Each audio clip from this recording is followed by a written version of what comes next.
Today's manna. Christ walking out of death. Bible verses. Genesis 41:14. Then Pharaoh sent and called for Joseph, and they brought him hastily out of the dungeon. Acts 2:23. This man, delivered up by the determined counsel and foreknowledge of God, you, through the hand of lawless men, nailed to a cross and killed. Acts 2:24. Whom God has raised up, having loosed the pangs of death, since it was not possible for him to be held by it. Words of ministry. Joseph typified Christ as the one resurrected from the prison of death. Christ was not arrested and cast into prison. Rather, he walked willingly into prison, that is, he went into the prison of death voluntarily.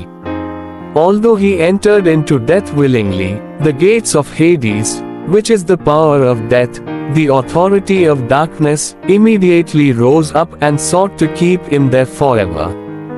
But as Acts 2:24 says, it was impossible for him to be held by death. Christ stayed in the prison of death for 3 days. During those days, the power of death did its best to imprison him.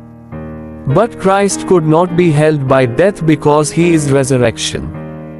Which is more powerful, death or resurrection? Resurrection is definitely more powerful than death.